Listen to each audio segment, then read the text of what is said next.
questioning him and whether he'll ever be a top player is his understanding of the game. Yes, people, welcome to the Upfront podcast with myself, Rory. Let me tell you a bit about myself. Chelsea fan, that's all you need to know. I'm football first, but Chelsea's my team. Football first, but Chelsea's my team. So it's not going to be a very Chelsea biased show. It's going to be all about football and my views. It's all about my views, my opinion. That's why I'm on my own now. I used to have with others, but it's me. What we're going to discuss, Premier League opening weekend. It's coming. It's happening. By the time this uploads, it's going to be, I think Crystal Palace Arsenal should have kicked off. So we might as well start with kind of what I feel like the season's going to look like. Top two, you're looking at your usual suspects, City and Liverpool, but I'm going with Liverpool this year purely because City look very sluggish. Like they've lost a lot of speed and directness with acceleration, whereas now they've just got pass that it's like they're going back to Barca days with no in behind ball. So it's gonna be an eye opener for them. Yeah, they'll win games. No doubt they'll win games. But I think Liverpool might just have that edge when teams are fully either sitting back on them or even kind of pressing high, because they don't really, bar Haaland, Alvarez, I don't think he's gonna play every game. I don't see anyone running in behind, and even then Haaland isn't rapid. He's fast, but he's not rapid. So I think they're gonna struggle in those kind of sides, and that's why I think when I get to the transfer side, why one of the transfers was they was after him so bad to justify the transfer they made and the sale they made.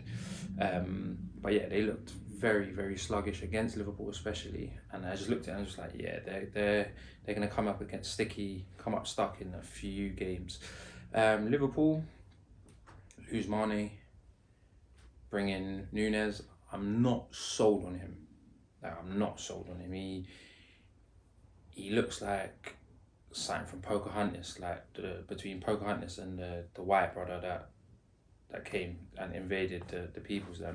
Like he's a hybrid of Gutierrez, and like he's kind of clumsy like that, but he's got a bit of Diego Costa about him, looks wise, like how I see him play football. So, but he could turn good. I think he'll be a better centre forward than Firmino, because he's basically a 10, but he won't. They'll feel the loss of Mane, because I don't think Diaz is going to get Mane numbers. So Salah's going to have to pull out another 6-7 goals, and Núñez 8 or 9 to kind of compensate. So it'll be good to see. I just think Liverpool, where they've come unstuck, is they haven't invested in their midfield enough. The babyface Bruno Mars, he's not enough. He's good, but he's not enough. I don't think he's this season's player. I think he's for next season. So they needed. It wouldn't have been a shame to get Ronaldo back in for the 12 months, just to bridge the gap, get the title back under theirs, and then rebuild from there, kind of thing. But yeah, it's definitely gonna be them top two. 100% interesting this year is third, fourth. That's going to be the most interesting, with the way Tottenham, Arsenal, and Chelsea have kind of recruited and improved their teams. Not necessarily everywhere, every position, but they've improved their teams. That's going to be a serious battle. And hats off, anyone that knows me, it's hard for me to say, but as I said, football comes first. Arsenal have done some very good business in this transfer window. But as I said, we'll get to the transfers. They've strengthened where they needed to strengthen, and I genuinely think they'll challenge for top four. I just think it's going to be either them or Tottenham that are going to fall short. It's that know-how. I just don't think they've got that know-how still. They know how to fail. They know how to flop. And Arsenal are very good at that. Like Tottenham, they can just get it over the edge. So come April, them two will be battling it out, or all three of us will be battling it out, and Chelsea will just nick it, and then it'll be them two to suffer.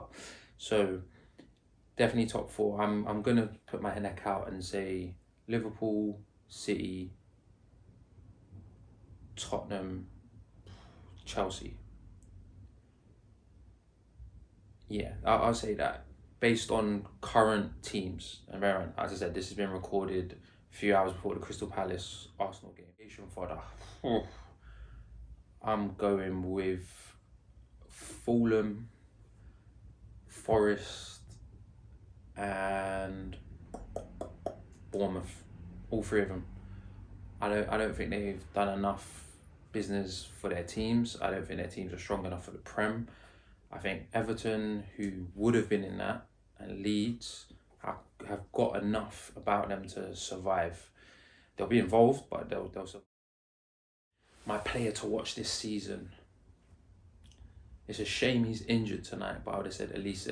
He's gonna have a very, very productive season, I think, because I think he now knows he's a star. Him on one side, Zaha on the other. I think they know now he has to play. He creates exquisite chances, especially for Palace, that they need the ball in the box. They need that direct guy, cuts in, whips it, can shoot, set piece, whatever it may be, he's got it. Like I was wanting Chelsea to go and just put a cheeky bid in, send Conor Gallagher the other way, because I know that they thrive for him. So it was definitely someone I was looking at for my club. Anyone else I'd say to watch? You know what, I'm going to say Alvarez, because he's giving me Saviola vibes. And if you know about Saviola, you know what he was on. So that's what he's giving me. And he'll be interesting. He's not going to give you 20 goals. He'll get you 8. And I think that'll be a good return for him on his first season. And player not to watch, and I don't regret saying this at all, Jack Grealish. Man like Grealish. Awful signing for Man City. Awful. And I know that they regret that signing. It's like they had to do something because Kane weren't coming, and they had to flex a bit. And it was like, who's the next best? It's going to be him. That's a terrible signing. He slows their game down tenfold. Like he's boring. Like, if you look at his numbers are terrible. I mean, it's like 30 something in 190 something games. It's something silly like that in terms of stats wise. Like he doesn't produce enough, and that's for Villa, by the way.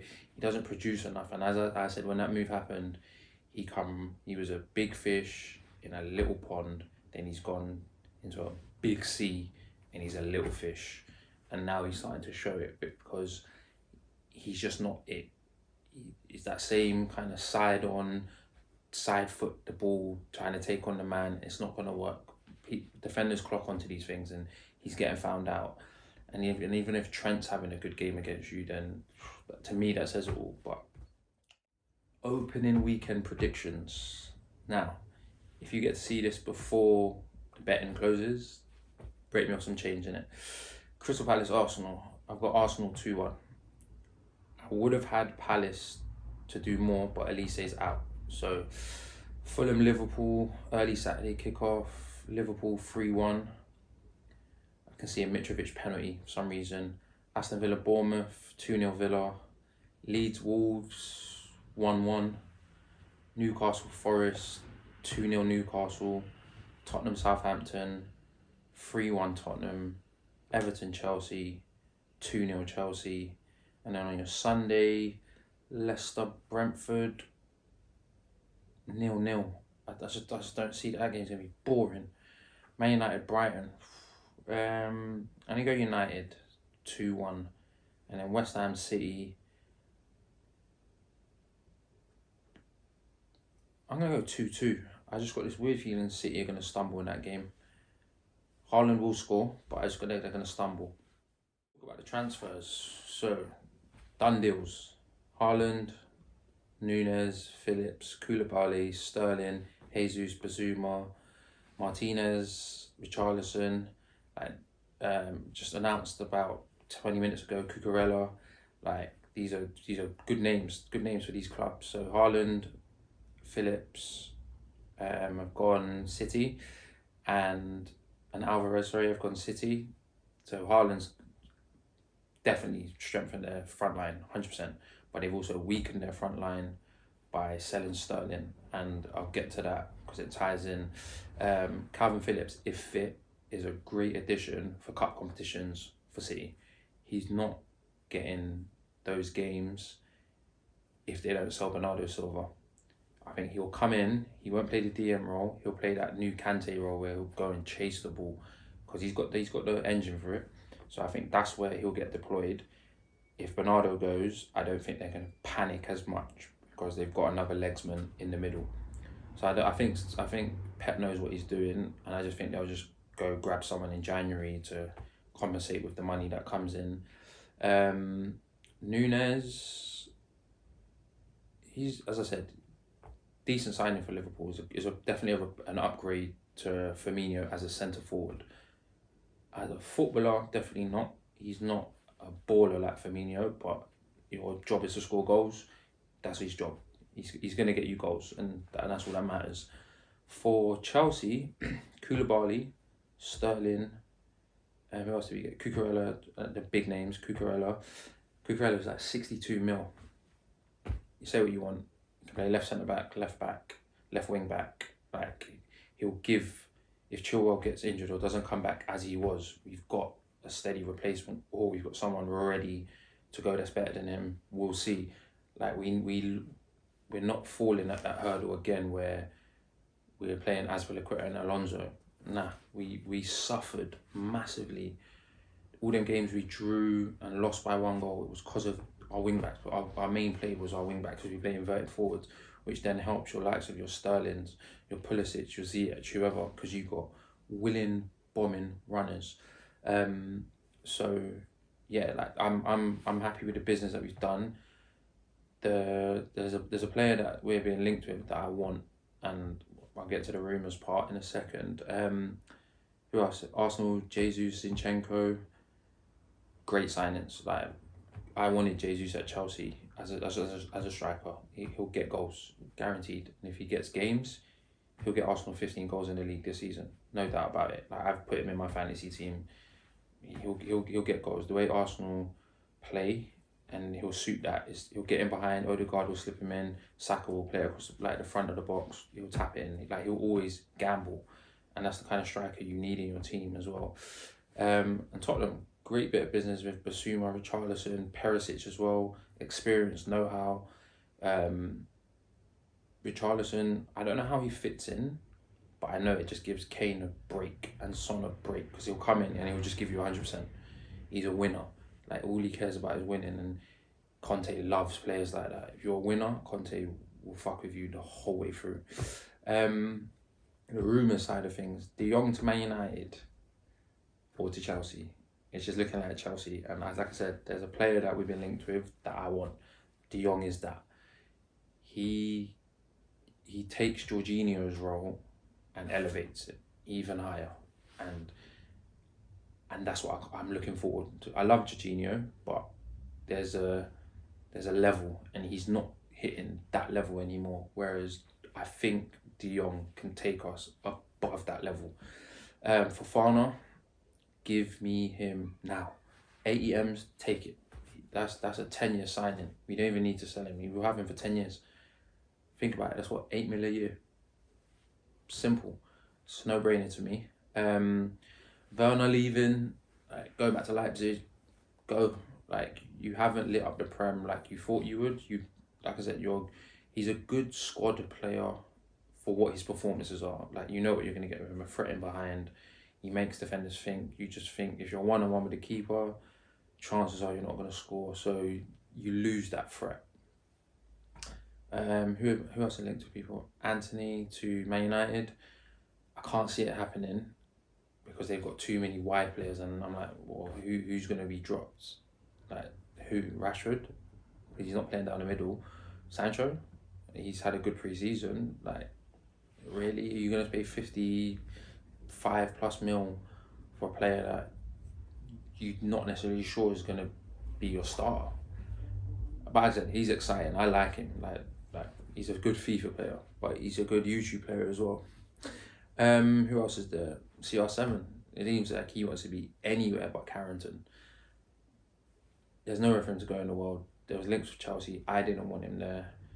He'd do a job, but he'd also kill a lot of the vibes we've got going. So where he goes, I don't know. I would really look at him thinking about going back to Madrid or going to America. Go to America, forget Champions League. You don't need to worry about that anymore. Go to America, live the life, get your last check, get Nike to fund the next deal, and go somewhere and just break bread. You don't need the money, but why not? And then you've got Barca Jack Boys. That's what I've called them. The Barca Jack Boys, led by Joao Putin. That's what he is, a mercenary. Dembele, Koundé, Rafinha, Christensen, and Alonso. They tried to get Azpilicueta, but Bowley said no. It's like they've come in and just ruined our whole transfer window. We was meant to have Dembele, which would have been Sterling Dembele. I'd have been super happy with that. Koundé, Koulibaly, super happy with that. Or Rafinha and Dembele coming in, we might not have got Sterling. Still super happy with that. Christensen you can take. I'm not really that bothered. Too many panic attacks for me. Not sturdy enough defender. Koulibaly upgrade on all the defenders we've had. People are saying not Rudiger. Rudiger was in good form, but Koulibaly is a much more complete defender than Rudiger is, in my opinion. Alonso, you can take him. I'll pay for the Uber to Heathrow Airport so you can go to Barca yourself. I'm done with that guy. Best left wing forward we've had in a while since Robin and Duff, but he's not a left wing back or a left back. Like, legs are completely stuck in the mud. But yeah, that's been a transfer market so far. Cucurella, as I was saying, so Cucurella to City, I think Pep was dying for him. The reason being, as I said, Jack Grealish, Mr. can't run more than 20 miles an hour. He loves to cut inside, so he needed an out runner that was left-footed to balance the team, whereas Cancelo comes inside all the time, which then kills Grealish. So if he's got Cucurella who can just bomb every time, use the overlap, Grealish cuts inside, it creates the play that he wants to play, and it allows Grealish to be a bit more free inside because he doesn't have the speed to go on the outside, which is why they spent 100 on Grealish. They wasn't trying to max out on Cucurella, so they were trying to put in 30, 35 for him. Didn't work out, so they stepped back because they don't really want to make that transfer more expensive. Basically, that Grealish transfer, if they bought Cucurella within 160 mil, because they'd only be buying him, not because they lost Zinchenko, because Zinchenko hardly played left back. It was only when Walker was out he played because Cancelo went right back. But that's the only really reason. So Cucurella was only for Grealish, in my opinion, but we'll see as the season goes. But so we'll see on episode 2 how the opening weekend went, and I'll catch you then. Because nothing does do that it to contribute to the other end of the field is so good. I just want to be a baller. I have big black